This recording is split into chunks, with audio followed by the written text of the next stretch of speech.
शिवम द्विवेदी जी कानपुर से। राधे राधे।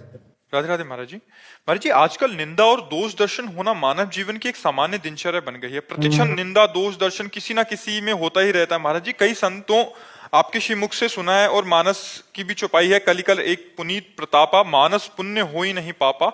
कलयुग में मानसिक पाप का दंड नहीं मिलता, तो क्या महाराज जी निंदा और दोष दर्शन मानसिक पाप है? लेकिन रुक ही नहीं पाओगे ना। वाणी के जो मन में आएगा वो वाणी में आ जाएगा।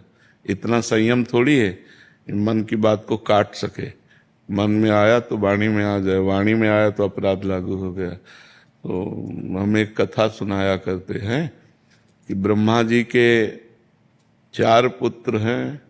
सतयुग, त्रेता, द्वापर और कलयुग है तो सबई, ये भी 4 पुत्र हैं।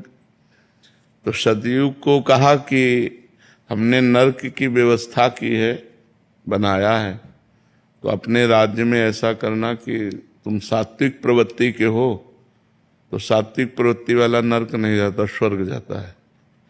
तो बोले कुछ ऐसा करना जिससे नरक खाली न रहे। तो उनका इस आज्ञा का पालन हमारे राज्य में नहीं हो सकता है। सतयुग में कोई नरक नहीं जाएगा। त्रेता से कहा तो त्रेता ने कहा हम बड़े भाई का अनुगमन करेंगे।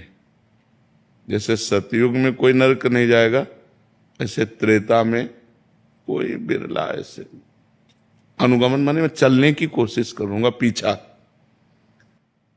द्वापर से कहा तो द्वापर ने कहा आपकी आज्ञा का पालन करने का 100% प्रयास करेंगे।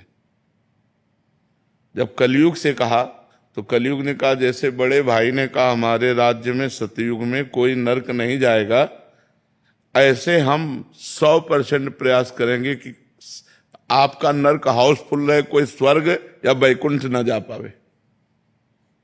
तो एक कलयुग है, युग धर्म का प्रभाव है। झूठ बोलना एक बातचीत रह गई। पहले लोग डरते थे कि मैं झूठ बोलूंगा पाप लग जाएगा। नहीं, असत्य सम पातक पुंजा, झूठ बोलने के बराबर कोई पाप नहीं है। लेकिन क्या माना जा रहा है? झूठे ही लेना, झूठे ही देना, झूठे ही भोजन, झूठ चबेना। बोले आओ कुछ खा लो, बोले नहीं पाया है, और बिल्कुल पाए नहीं है, लेकिन बोल के आ रहे हैं।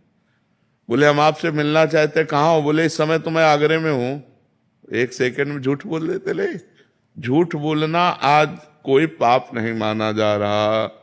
किसी की निंदा करने से कोई डर नहीं रहा। तो ऐसे ही हमारे इस कलयुग में